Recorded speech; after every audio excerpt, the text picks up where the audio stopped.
यही चिल्ला चिल्लाकर मनीष कश्यप दिखाता था। पिछले वर्ष मनीष कश्यप कहा था कि यह पुल गिरेगा और सच में 1 साल के बाद यह पुल गिर जाता है। आपका जीरो टॉलरेंस भी हवा की तरह उड़ गया, आपका सुशासन भी हवा की तरह उड़ गया।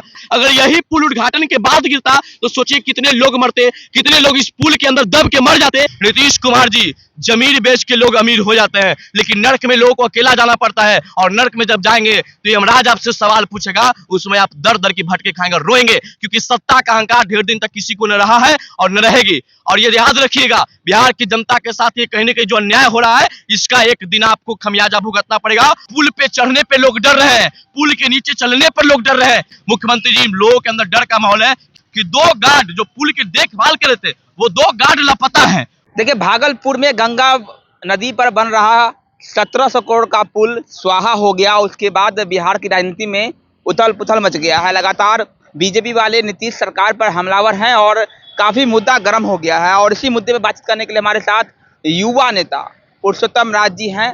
किस तरह से देखते हैं, क्योंकि नीतीश कुमार ने कहा था कि हम CCC से कोई भी कंप्रोमाइज नहीं करेंगे, लेकिन अब बिहार में भ्रष्टाचारी ही एक बहुत बड़ा मुद्दा बन गया है। पुरुषोत्तम जी, 1700 करोड़ स्वाहा हो गया, किस तरह देखते हैं आप? देखिए, बहुत ही दुखद एक घटना है और इस घटना का जितना निंदा किया जाए वो बिल्कुल कम है।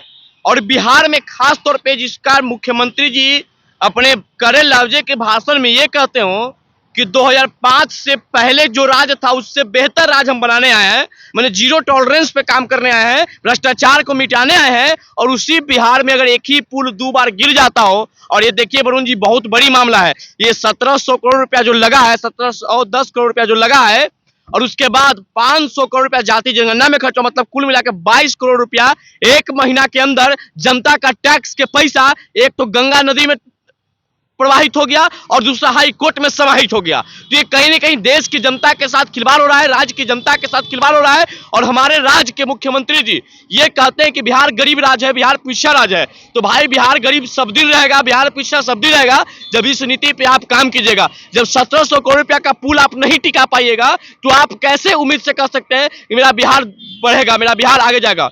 लेकिन हम तो यहाँ बोल रहे हैं ना कि बात एक बार की नहीं है ना। एक ही पुल 1 साल में 2 बार गिरे तब तो सवाल बनता है ना। सवाल तो तब भी बन रहा है। निश्चित, देखिए, एक पुल 2 बार गिरना, पहली 30 अप्रैल 2022 में यही पुल का कुछ हिस्सा गंगा नदी में गिर गया था। आप सोच लीजिए वरुण जी, यह पुल को इसी जून महीने के 2023 में काम पूरा कर को देना था और वह पुल पूरा काम तो नहीं हुआ बल्कि और काम खत्म हो गया, मतलब गंगा नदी में समाहित हो गया। जिस पुल पर लोग अगर इस सावन वर्ष के महीने में चढ़ने का आनंद उठाते, वह पुल गंगा जी में ही चला गया। आप बताइए, उद्घाटन से पहले यह पुल गिरा तो अधिक जान मान की क्षति नहीं हुआ, अगर यही पुल उद्घाटन के बाद गिरता तो सोचिए कितने लोग मरते, कितने लोग इस पुल के अंदर दब के मर जाते। इस लोग के जिम्मेदार आखिर कौन होता? और हमारे बिहार के डिप्टी सीएम कहते हैं कि हमें पहले से ही अंदेशा था कि यह पुल गिरेगा, इसका जो डिजाइनिंग था वो बिल्कुल गड़बड़ था। उप मुख्यमंत्री जी, आप एक युवा हैं, आप एक समझदार हैं, जब पहले से ही आपको अंदेशा था तो फिर इस अंदेशा को ये होने के इंतजार क्यों कर रहे थे? यह पुल का काम क्यों नहीं रुकवाया गया? दूसरा डिजाइन क्यों नहीं बना? जब एक बार पुल गिरा तो यह समय बढ़ा दिया गया, उस कंस्ट्रक्शन कंपनी वाले को पैसा बढ़ा दिया गया पुल बनाने के लिए। तो ये डिजाइन जब खराब था तो डिजाइन भी आपको दूसरा बनवाना चाहिए था। और पुल जो गिरा है वह पुल नहीं बल्कि बिहार सरकार की जीरो टॉलरेंस की नीति गिरी है और बिहार की सुशासन व्यवस्था की नीति गिरी है। और नीतीश कुमार जी, अब आप जाके जनता का भी 24 और 25 में क्या कहिएगा? आपका जीरो टॉलरेंस भी हवा की तरह उड़ गया, आपका सुशासन भी हवा की तरह उड़ गया। हर जगह लूट, हत्या, बलात्कार, मर्डर हर जगह व्यापक है, लेकिन आपका कोई नीति काम नहीं कर रहा है। और ये पुल जो गिरा है, एक ही पुल साल में 2 बार गिर जाना, यही चिल्ला चिल्लाकर मनीष कश्यप दिखाता था। पिछले वर्ष मनीष कश्यप कहा था कि यह पुल गिरेगा और सच में 1 साल के बाद यह पुल गिर जाता है। तो इसीलिए बिहार के युवाओं को आप नहीं देखना चाहते हैं। बिहार की युवा जो आपके नीति के खिलाफ बोलता है उसे जेल के सलाखों के पीछे डालते हैं। लेकिन ये तो सच बात है, आप कर सकते हैं, लेकिन जनता सवाल पूछेगी, इसलिए पूछेगी क्योंकि यह जो पैसा खर्च हुआ है सांसद के पेंशन से खर्च नहीं हुआ, या जो पैसा खर्च हुआ विधायक के पेंशन से खर्च नहीं हुआ है, यह जो पैसा खर्च हुआ है ये राज्य की जनता, जो गरीब जनता है, जो टैक्स भरती है, उसके टैक्स से पैसे के बना यह पुल अगर गंगा जी में स्वाहित हो जाएगा तो मेरा बिहार कभी आगे नहीं बढ़ेगा, सब दिन गरीब रहेगा, सब दिन पीछा रहेगा। जो 22 करोड़ रुपया बेमतलबी का हम लोग का खत्म हो गया, अगर यह 2200 करोड़ रुपया खर्च करके बिहार सरकार इंफ्रास्ट्रक्चर डेवलपमेंट पे काम करता तो हमारे बिहार के लोगों को छत्तीसगढ़, हरियाणा, पंजाब जाकर के रोजगार करना नहीं पड़ता, रोजगार के लिए भटकना नहीं पड़ता। ये कह सकते हैं कि तेजस्वी यादव लापरवाह मंत्री है। तेजस्वी यादव नहीं, तेजस्वी यादव से लापरवाह माननीय मुख्यमंत्री श्री नीतीश कुमार है। तेजस्वी यादव हाल फिलहाल की सत्ता के कुर्सी पे बैठे हैं, लेकिन मुख्यमंत्री जी लगातार 18 वर्षों से कुर्सी पे बैठे हुए हैं। भले सरकार इनकी चेंज हुई है, गठबंधन चेंज हुआ है, लेकिन लगातार सत्ता पे यही काबिज है। लेकिन आपको सत्ता पे लगातार काबिज होने के बावजूद भी अगर इस तरह का घटना घटित होता है तो कहने के बिहार को शर्मिंदगी महसूस करना पड़ेगा। बिहार को आप दूसरे राज्य में बेइज्जती करवाना चाहते हैं और इस बिहार को आप बेहतर बिहार बनाने का सोच नहीं रखते हैं, सिर्फ खुद अपने आप बेहतर बनना। इन्हीं के गृह जिला नालंदा में भी एक पुल गिरने की घटना आया था जिसमें कई मजदूर दब के मरे थे। खगड़िया में भी इस तरह का घटना आया था, बेगूसराय में भी इस तरह का घटना आया था। आखिर क्यों नहीं जांच होता है?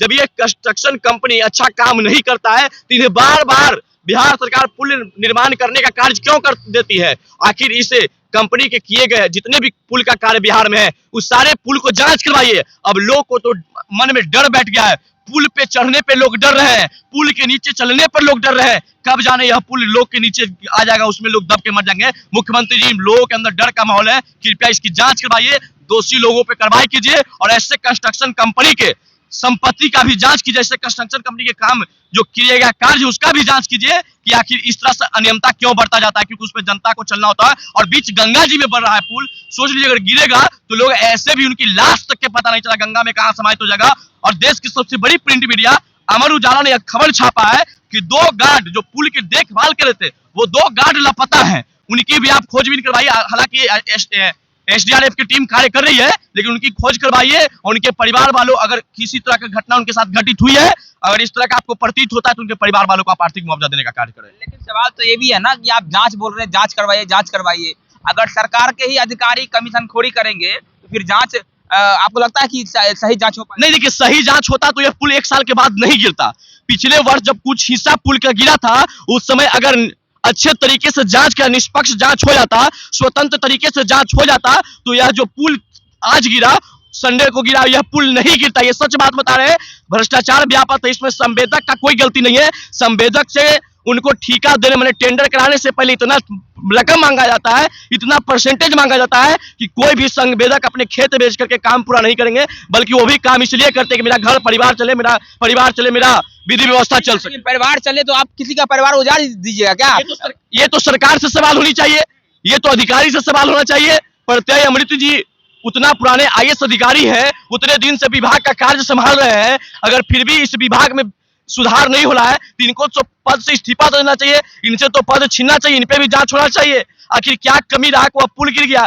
इंजीनियर पे भी जांच होना चाहिए। कौन सा इंजीनियर था जो वहां का मटेरियल का जांच नहीं किया, वहां स्ट्रेंथ का जांच नहीं किया, वहां के कास्टिंग का जांच नहीं किया? इन तमाम इंजीनियर पे भी गाज गिरना चाहिए, ठेकेदार पे भी गाज गिरना चाहिए, कंस्ट्रक्शन कंपनी पे भी गाज गिरना चाहिए और सबसे ज्यादा गाज अधिकारी पे गिरना चाहिए, क्योंकि अधिकारी अगर स्वतंत्र तरीके से काम करेंगे, ईमानदारी पूर्वक काम करेंगे, तब पुल गिरने की घटना बिहार में नहीं होगा। और वहां के विधायक जो कि जेडीयू के हैं, डॉक्टर संजीव कुमार, वो भी सरकार पे आरोप लगा रहे हैं कि यह पुल के लिए हमने अधिकारी से बात की, लेकिन अधिकारी मेरा नहीं सुनते। आप बता लीजिए, जब आपकी सरकार में आपके पार्टी के ही लोग अपने आपके पार्टी के विधायक के अधिकारी नहीं सुन रहे तो आप समझ सकते हैं कि अधिकारी का कितना मनोबल बढ़ गया है। और जनता अपने जनप्रतिनिधि को चुन करके विधानसभा में इसलिए भेजता है कि उनके जन समस्याओं को विधानसभा के अंदर उठाए और अधिकारी से उनकी जन समस्या को निष्पादन करवाने का काम करे। अब जनप्रतिनिधि का अधिकारी नहीं सुनेंगे तो जनता का तो हमें नहीं लगता कि कार्य हो पाएगा। एक तरह से लोकतंत्र की हत्या हो रही है। अंतिम सवाल रहेगा, बिहार कब तक बदनाम होता रहेगा? बिहार तब तक बदनाम होता रहेगा जब तक सत्ता के कुर्सी पे काबिज वर्षों से एक व्यक्ति रहेंगे और इनको अहंकार हो जाएगा कि अब इस जनता इस सत्ता से हमको नहीं उठाएगा। लेकिन यह बिहार राष्ट्र कवि रामधारी सिद्धिनकर की बिहार जिन्होंने एक कविता की पंक्ति लिखे थे, सिंहासन खाली करो की जनता आती है। नीतीश कुमार जी, जमीन बेच के लोग अमीर हो जाते हैं, लेकिन नर्क में लोगों को अकेला जाना पड़ता है और नर्क में जब जाएंगे तो यमराज आपसे सवाल पूछेगा, उसमें आप दर दर की भटके खाएंगे, रोएंगे, क्योंकि सत्ता का अहंकार ढेर दिन तक किसी को न रहा है और न रहेगी। और ये याद रखिएगा, बिहार की जनता के साथ ये कहीं न कहीं जो अन्याय हो रहा है इसका एक दिन आपको खमियाजा भुगतना पड़ेगा। और आने वाला 24 और 25 में बिहार की जनता ने तय कर लिया है कि भ्रष्टाचारी को और दलाल लोग को इस राज्य से और इस देश से कबाड़ के फेंक देना है। और बेहतर राज्य तब बनेगा जब 2200 करोड़ रुपया का जो पैसा पानी में नहीं बहेगा, 2200 करोड़ रुपया इंफ्रास्ट्रक्चर पे जब काम होगा तो मेरा बिहार सबसे आगे रहेगा।